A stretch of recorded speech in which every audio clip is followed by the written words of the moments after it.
Hey friends, thank you so much for joining me this week on the Leading Healthy Creative Teams podcast. This week, I'm going to talk about promotion strategies and why these are actually important to the health and well-being of you as a creative.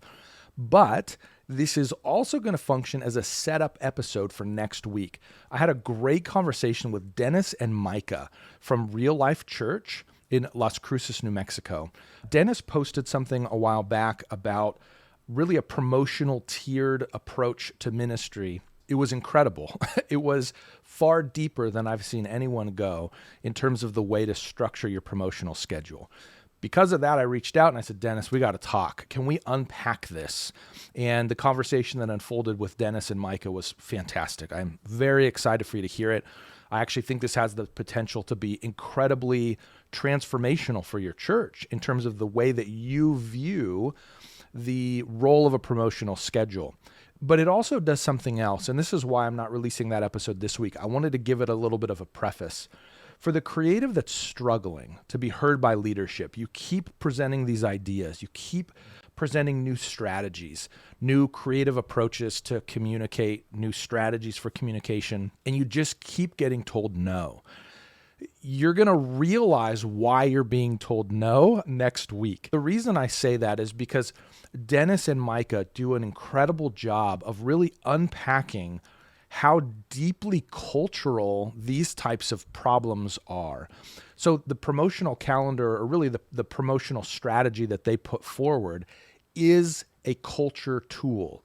It is a tool to shift the way that people behave in the organization so that they are more aligned with the mission of the church. Now, the reason I say that is because if you're getting no's from leadership, there's a very good chance it's because you're not speaking the language of leadership. We talked about that recently on the podcast. I want to point you to two things. One, I want to point you to next week's episode.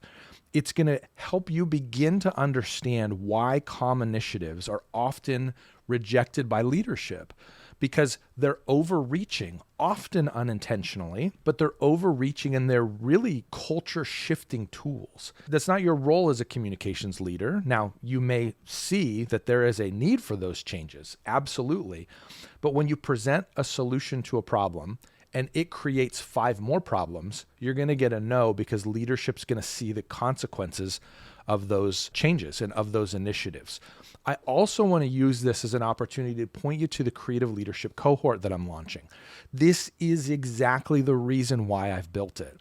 I spent the majority of my career presenting new creative initiatives, and leadership continued to tell me no.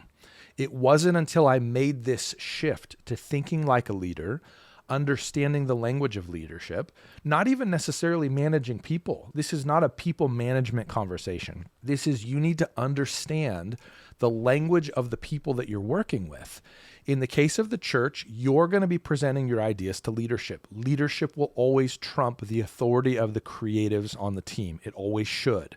Scripture is very clear that creatives aren't the one leading the church. That's not who God calls to be in leadership of the church.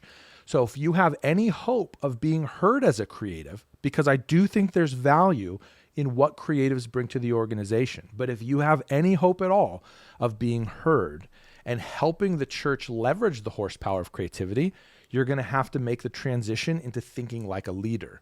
And so the cohort is designed for this specific purpose. Over the course of 7 weeks, we have a small group. That's kind of how I look at it. It's a creative leadership small group. You're going to go through this cohort together with 7 or 8 other creatives who are all looking to make this same stretch, this growth movement into leadership. Not as a formal title, not as a position on the org chart, but understanding how you can present the values or the ideas or the initiatives that you're seeing an opportunity to accomplish from the creative perspective. You're going to be able to learn those things together with a group of people, all for the purpose of helping you communicate more effectively with leadership. And in a lot of ways, it's going to do what next week's episode's going to do, which is help you see the implications of the decisions that you're making from a communications or a creative perspective. It's going to help you broaden your horizons to say, oh, maybe the reason that we're not moving forward on this initiative is actually an organizational thing. Maybe it's a cultural thing. Maybe it's not as missional as I thought it was. I just want to encourage you, again, the Creative Leadership Cohort and also next week's episode. So what are we going to talk about in this episode? I want to talk to you about the idea of a promotional strategy. This is a case study that's on the Lunchtime Heroes website. You can go to lunchtimeheroes.co. You'll find it under case studies, and it's called Promotional Strategy. I want to walk through this with you because this is a really great foundation to then understand how Real Life Church has taken it a step further, because they have, and it's a phenomenal step further, but it's also a step further that is outside of COM. COM should not be proposing something like this. This is very much a leadership-driven initiative. But what it also does is it elevates how much better our ideas get when we stop thinking exclusively in our creative verticals and we stop thinking just in, oh, well, my creative team came up with this idea, nobody else should touch it. That's not going to get you the most traction in the organization. And frankly, it's going to limit the impact of your ideas. And that's what we see next week. So this week, let's talk about this idea of what a promotional calendar or what a promotional strategy even is for the events that you are going to be putting out or the organization is going to be putting out. This has been one of the areas where I've actually seen the most shift happen in the church today. So right now it is March 2023, and the promotional strategy is one of the most fluid and constantly changing things based on the nature of the attention of our people, but also the communication channels that are open for people to leverage, for the church to leverage. So if you go to the page and you find the document, I'm actually going to send this out as the freebie. I'm going to do a twofer here on the Creative Bites email. I'm going to send out the document from Real Life Church. They just have it's like a screenshot. So I'll print it up a little bit so that you can get a sense of what the text is and what the purpose is behind their promotional strategy. But then I'm also going to send the PDF documents that I used in this presentation that I'm going to walk through here. But we're going to talk about what goes into making a promotional strategy. The first thing here is you're going to have to evaluate your ministries. And this is always the part right here. When I presented this concept as a creative leader, every single time I did, there was this, you could see this cringe and this, ooh, no. This real hesitation for leadership to buy into this idea of rating or grading or valuing your ministries. But here's what I want to say. You're not going to be able to successfully communicate everything as an equal in your ministry. It's just not possible. Not every ministry event moves the mission at the same level. You have some things that are going to be exposure oriented. Man, this is a great thing to bring a non-believer to. This is a great way to get attention in the community. This is a great way for us to live out the values of our church. And then there's other events that these are really good to grow the individuals on the inside of the church. And so they're, discipleship oriented. This is a class that's going to grow your understanding of God's word, those types of things. Those should all fall in different extremes in terms of how much energy you're putting behind them as an organization, as a creative team. So the way that I describe it, and I know that it's off-putting language for some, so bear with me in that, but also recognize that this is one of those tensions when it comes to presenting to leadership. If you present using language that doesn't work for them, it's a problem. We sat down and we said, okay, how are we going to do this? We don't want to value our organization ministries as important to not important, because that's not actually true. So what we did is we looked at the mission of our church. And this is what's unique about a promotional strategy like this. You can go to my website and you can download this tool. You can copy and paste it. That's fine. But it's really not going to be an appropriate reflection of what your church's mission is. Promotional strategies like this really are best when they are crafted specifically for the church that you serve at. And so that means that if you go to one church, you serve there for a while, you craft a promotional schedule or a promotional strategy. You go to another church, you should start over. You shouldn't just take the same promotional strategy. Now, the framework, absolutely, and I think that's the value of having this on the website. The framework is going to be very similar. You're going to define your mission. I'm actually doing this for a church next month. I'm going to go to their place. I'm going to talk to their ministry team. I'm going to say, okay, who are you guys? What do you care about? What is the mission of this church? And then once we have that defined, it's going to trickle down into everything else that happens. It's going to trickle into the way that their social media looks. It's going to trickle into the way that they communicate internally to their own team, to their own staff, to their own congregation, and to the way that they present themselves to the community outside. So who you are really matters when it comes to promotional strategy. So that was our first question. Who are we as High Desert Church? That's the church that is the focus of this case study.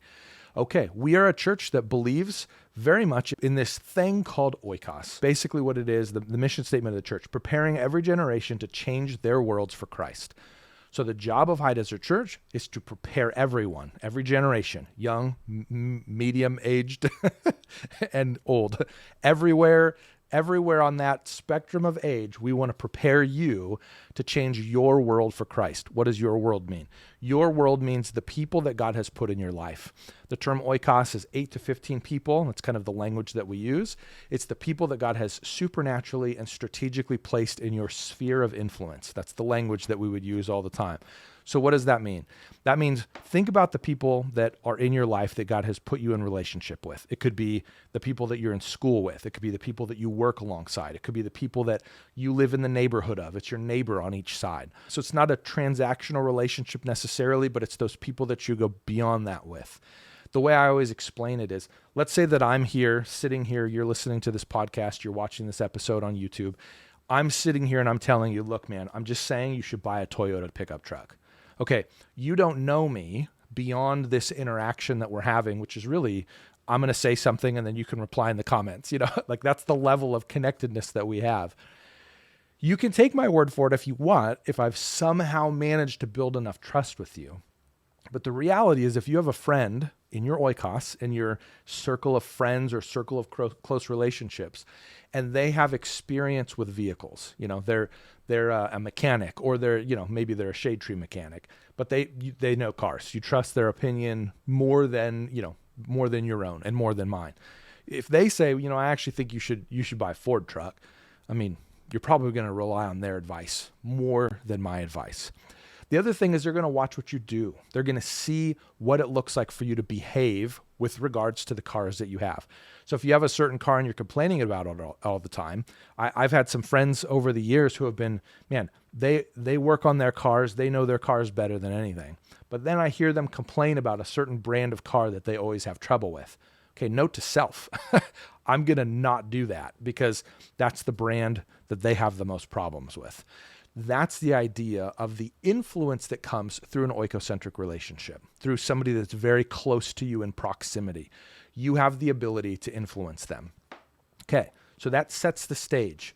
The mission of the church is to prepare the people in the church so that they are equipped to minister effectively to the people that God has put in their life.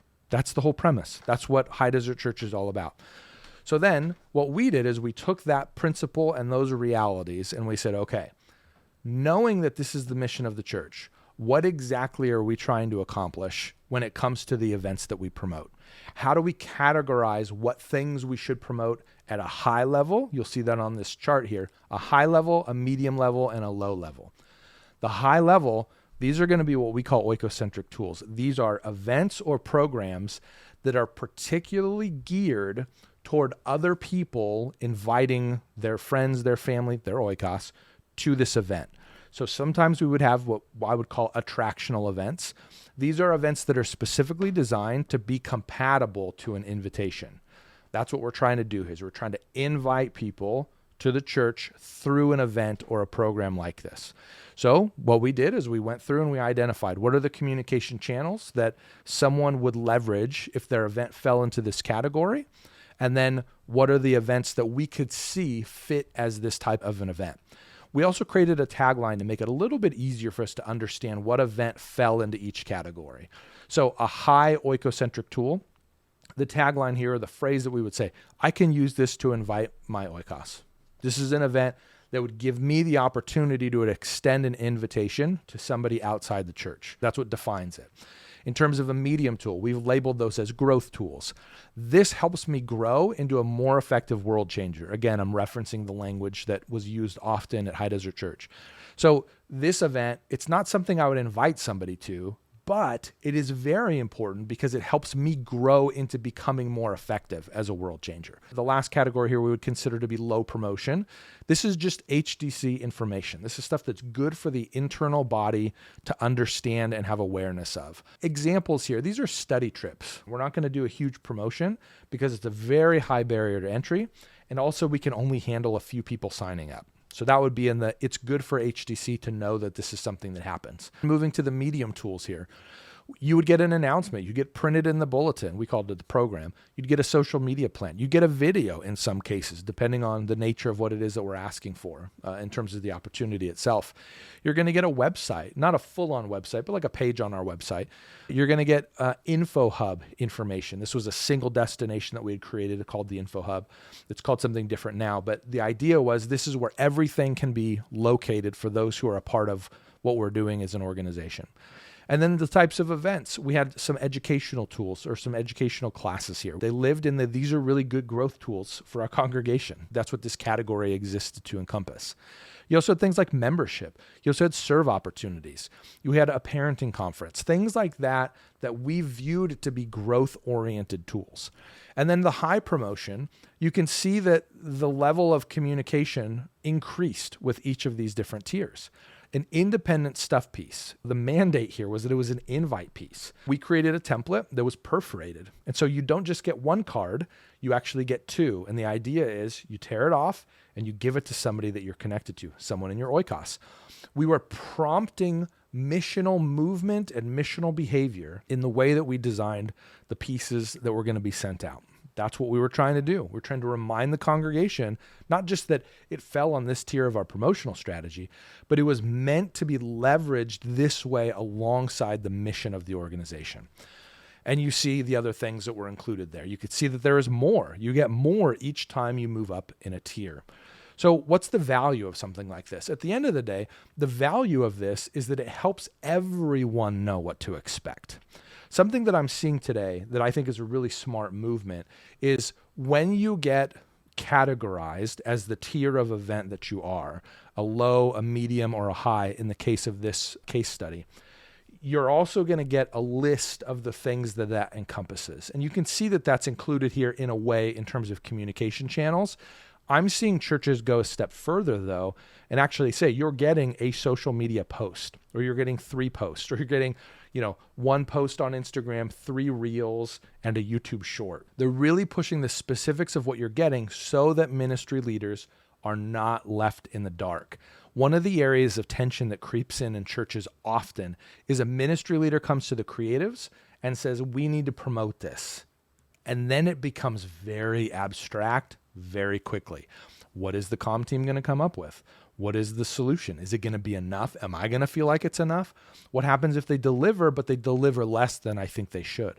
What if this plan is slightly different than another plan? So that's on the ministry leader side. There's stress, there's tension, there's a lack of clarity. But then on the creative side, it's like, I have 19 events that came in this week. How am I supposed to build a promotional strategy for each one of them?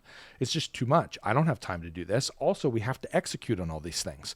So what's happening is we're really standardizing the approach. So we're saying if your event is a low promotion event, you're going to get these 4 things. That's what you're getting. So in the case of this, you're going to get a bulletin announcement. It's going to be in the program or in the bulletin. It means that you're going to get a social media plan. You're going to get a landing page, which means we'll create a page for you on the website so that you can direct people for information. And it's going to be on the Info Hub. You're not going to get an announcement from the weekend stage as an event like this. You're going to be present on the weekend because you're in the bulletin or whatever solution it is that you offer. They're in the app, they're on the website in terms of announcements. You're in the weekly email, for example, those types of things. That's what you're getting. So now when we have this conversation to say, this is helpful information for people at HTC to know, but it's not stuff necessarily that helps them grow in their faith or grow to be a more effective world changer on mission, or it's not something that you can invite your oikos to. You fall in this category, now you know exactly what you're going to get. What we're doing here is we're providing a crazy amount of clarity around what the ministry leader should expect. So now the tension on the ministry leader side is gone. I know exactly what I'm going to get. And I know that every event in this category gets it. So I'm not getting singled out or I'm not getting a reduction in the way that promotion happens. This is the agreed upon standard of what I get, and so that's what I'm going to get.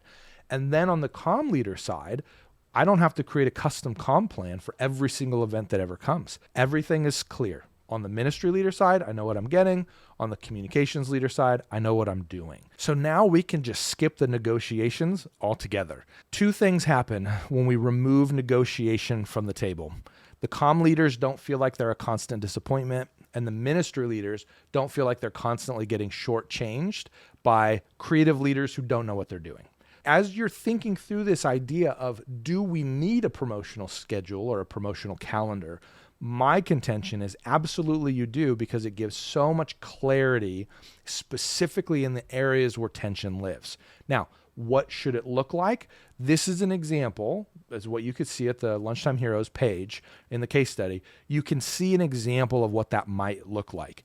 What we're going to look at next week, which I've already alluded to, we're going to look at a deeper run on how this can look and how this can be woven into the fabric of your organization. Personally, I think the deeper that you can go, the better. You're going to be way better off, because each time you go deeper, you're going to gain more and more clarity. Every time you add clarity, you remove the opportunity for disagreement and tension to form in the relationships on your church staff.